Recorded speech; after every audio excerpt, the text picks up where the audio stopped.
Dezember 1944. Dessau. In den Junkers-Werkshallen entsteht ein Flugzeug, das wie eine bemannte V1 aussieht. Das Argus-Pulsrohr sitzt oben auf dem Rumpf, direkt über dem Leitwerk. Die Flügel sind aus Holz, im letzten Drittel mit Stoff bespannt. Der Rumpf aus Stahlrohr oder Holz, je nachdem, was gerade vorhanden ist. Es soll 30.000 Reichsmark kosten. Eine He 162 kostet 74.000. Das hier ist kein Kunstwerk der deutschen Luftfahrt. Das ist die billigste Idee, die Deutschland noch hatte. Und sie flog nie für Deutschland. Was aus diesem Flugzeug wurde, ist eine der merkwürdigsten Geschichten der deutschen Kriegsluftrüstung. Eine Geschichte über ein Notprojekt, das zu spät fertig war. Über Pläne, die zuerst ein Feind stahl und ein anderer Feind weiterführte. Und über einen deutschen Konstrukteur, der dieselbe Maschine zweimal bauen musste. Einmal für sein Land, einmal unter sowjetischer Aufsicht, tausende Kilometer von zu Hause entfernt. Das ist die Geschichte der Junkers EF 126 und ihrer Schwester EF 127. Im Juli 1944 hatte Deutschland ein konkretes Problem. Die alliierten Bomber kamen täglich. Die Luftwaffe hatte nicht mehr genug Abfangjäger, um sie wirksam zu stoppen. Und die Muster, die existierten, waren zu teuer und zu komplex, um sie schnell genug in ausreichender Zahl herzustellen. Das Reichsluftfahrtministerium reagierte mit dem Miniaturjägerprogramm. Die Aufgabe war klar formuliert: ein Abfangjäger. So einfach wie möglich. So billig wie möglich. Produzierbar in Masse, auch in beschädigten oder behelfsmäßigen Werkshallen. Junkers schickte seinen Entwurf am 16. Dezember 1944 nach Berlin. Er trug die Bezeichnung EF 126. Intern nannten sie ihn Elli. Elli sah aus wie etwas, das man aus einer V1 und einem Klappstuhl zusammengebaut hatte. Das Argus-Schubrohr saß oben am Rumpf, ähnlich wie bei der fliegenden Bombe. Die Trapezflügel bestanden aus Holz. Als Fahrwerk war ein abwerfbares Rollgestell vorgesehen. Zur Landung schwenkten zwei Kufen aus dem Rumpfboden aus. Wer ein Flugzeug gewohnt war, das nach einem Flugzeug aussah, würde hier zweimal hinschauen. Was das Konzept interessant machte, war nicht die Optik. Es war die Logik dahinter. Das Argus-Triebwerk kannte Deutschland bereits aus der V1. Es war erprobt, produzierbar, günstig. Eine fertig ausgerüstete EF 126 sollte 30.000 Reichsmark kosten, weniger als die Hälfte des Preises einer He 162. Bei einer errechneten Höchstgeschwindigkeit von 780 km/h und zwei 20-mm-Kanonen war das kein schlechtes Verhältnis. Als Punktabfangjäger, über wichtigen Industrieanlagen gedacht, brauchte die EF 126 keine große Reichweite. Sie musste steigen, abfangen, landen. Der Entwurf hatte eine Schwachstelle, die jeder kannte. Das Pulsrohr verlor ab größerer Höhe deutlich an Schubkraft. Die EF 126 war kein Hochleistungsjäger. Sie war ein Tiefflugzeug, konzipiert für den Einsatz unter 7.000 Metern. Für Objektschutz, für kurze Eingriffe, für den Nahkampf über verteidigungswürdigen Zielen. Was sie nicht war: vielseitig. Aber Vielseitigkeit war auch nicht gefragt. Man brauchte Masse. Und Masse bedeutete Einfachheit. Im März 1945 wurde das Projekt trotzdem eingestellt. Das RLM hatte andere Prioritäten. Die Front stand vor der Haustür. Die Werkshallen in Dessau hatten kaum noch Ressourcen. Was bis zum Kriegsende fertig wurde, war eine einzige Holzattrappe. Dann kamen die Amerikaner. Im Frühjahr 1945 besetzten amerikanische Truppen das Junkerswerk in Dessau. Sie beschlagnahmten alles, was sich finden ließ. Zeichnungen, Pläne, technische Unterlagen. Alles, was sie nicht transportieren konnten, ließen sie zurück. Am 1. Juli 1945 zogen die Amerikaner ab. Dessau fiel unter sowjetische Kontrolle. Was die Sowjets vorfanden, war weitgehend leer. Die wertvollsten Dokumente waren weg, aber sie fanden etwas, das sich nicht verladen ließ: die Männer, die all das konstruiert hatten. Brunolf Bade war der Leiter der Junkers Versuchsabteilung gewesen. Er war einer der erfahrensten Luftfahrtingenieure Deutschlands. Kein Visionär mit wilden Ideen, sondern jemand, der wusste, wie man aus knappen Ressourcen funktionsfähige Flugzeuge baute.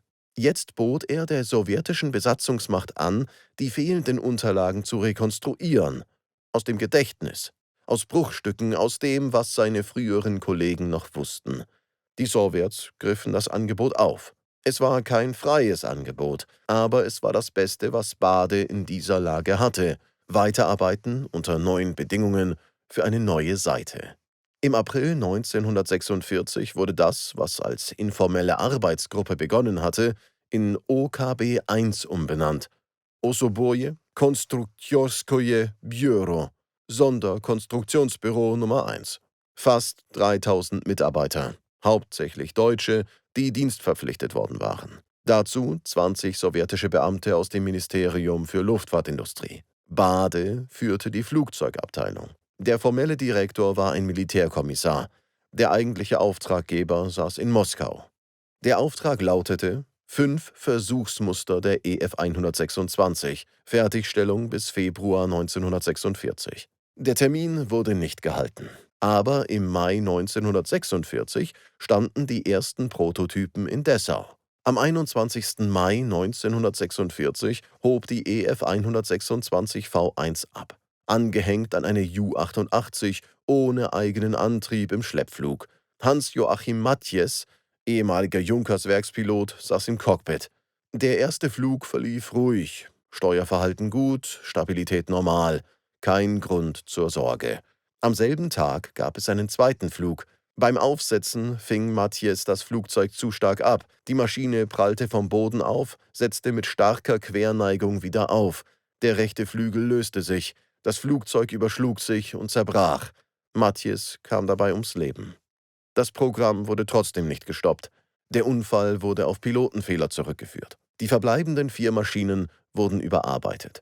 Das Flügelprofil wurde verändert, die schwächeren Argus 014 Schubrohre durch leistungsstärkere Jumo 226 Triebwerke ersetzt. Dann liefen die Versuche weiter. Etwa zur gleichen Zeit arbeiteten die Deutschen im OKB-1 an einer zweiten Konstruktion, die aus der EF 126 hervorgehen sollte. Der EF 127, intern Walli genannt. Walli war der konsequente nächste Schritt. Statt des röhrenden Pulsjets sollte ein Walter-Raketentriebwerk arbeiten. Dieselbe Antriebstechnologie, die auch die Me 163 angetrieben hatte. Die errechnete Höchstgeschwindigkeit lag bei 950 Kilometern pro Stunde. Die Steigzeit auf 10.000 Meter 69 Sekunden. Mit 2 30-mm-Kanonen und einer Gipfelhöhe, die weit über der Reichweite der meisten alliierten Bomber lag, wäre die EF 127 auf dem Papier eine ernstzunehmende Waffe gewesen. Leichter gebaut als die EF 126 mit einziehbarem Bugradfahrwerk statt der klobigen Landekufen. Aber die EF 127 blieb eine Attrappe aus Holz. Kein Triebwerk, kein Flug, kein Krieg mehr, dem sie hätte dienen können. Das Projekt wurde nie weitergeführt. Im September 1946 wurden die EF 126 Prototypen auseinandergebaut und verladen. Ziel: Sowjetunion. Wenige Wochen später folgte die Belegschaft. In der Nacht vom 21. auf den 22. Oktober 1946 wurden hunderte deutsche Fachleute und ihre Familien in Züge gesetzt und Richtung Osten gebracht. Die Operation trug den Namen Osawakiem. Es war keine Frage der Freiwilligkeit. Bade und sein Team wurden am Iwakower Stausee nördlich von Moskau untergebracht, im Gebäude eines früheren Flugzeugwerks, das im Krieg bombardiert worden war und noch immer nicht vollständig wiederhergestellt war. Die Arbeit an der EF 126 musste warten. Der erste Motorflug fand erst am 16. März 1947 statt. Paul Jülge, ein deutscher Pilot, flog die V5 in Ramenskoje. Der Flug dauerte etwa 30 Minuten. Auf sowjetischer Seite entstand kurz der Plan, 3 EF 126 bei der Tuschino-Luftparade am 18. August vorzuführen, dem traditionellen Schaufliegen, bei dem die Sowjetunion der Welt ihre Luftwaffe präsentierte. Der Termin wurde nicht gehalten. Bis Ende 1947 absolvierte das Programm 12 Flüge, Gesamtflugzeit 3 Stunden und 15 Minuten. Die Triebwerke erreichten nur rund 15 Betriebsstunden. Gefordert worden waren 40. Die Konstruktion war für niedrige Höhen ausgelegt. Zu leicht gebaut, zu wenig gepanzert, zu kurze Reichweite für militärisch sinnvollen Einsatz. Eine sowjetische Delegation hatte das bereits in Dessau festgestellt und protokolliert. Man hatte das Programm trotzdem weitergeführt. Nicht wegen des Flugzeugs, sondern wegen des Triebwerks. Die Pulso-Technologie interessierte Moskau. Die EF 126 war der Versuchsträger. Am 21. Juni 1948 wurde das Programm offiziell eingestellt. Die Prototypen wurden ins Freie gestellt. Der sibirische Winter erledigte den Rest. Was bleibt von der EF 126? Sie ist kein Flugzeug, das Schlachten entschied, kein Entwurf, der die Luftfahrt veränderte. Sie ist das Zeugnis eines Moments, in dem zwei verfeindete Mächte deutschen Ingenieuren denselben Auftrag gaben. Zuerst aus Verzweiflung, dann aus politischem Kalkül.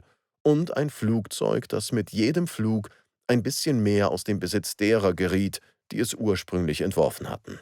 Brunolf Bade kehrte erst 1954 zurück. In die DDR. Er baute dort weiter Flugzeuge, darunter die Bade 152, den ersten deutschen Düsenverkehrsjet der Nachkriegszeit. Die EF 127 Walli blieb das, was sie immer war. Eine Idee, auf dem Papier schneller, höher, wirkungsvoller als alles, was die EF 126 je hätte leisten können. Aber kein Pilot flog sie je. Kein Motor lief. Manchmal bestimmt nicht die Technik, wie weit ein Flugzeug kommt.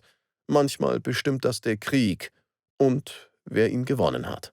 Wenn euch diese Geschichte gefallen hat, abonniert den Kanal. Hier erscheinen regelmäßig Dokus über Flugzeuge, Konstrukteure und die Entscheidungen, die über beides bestimmt haben. Bis zum nächsten Mal.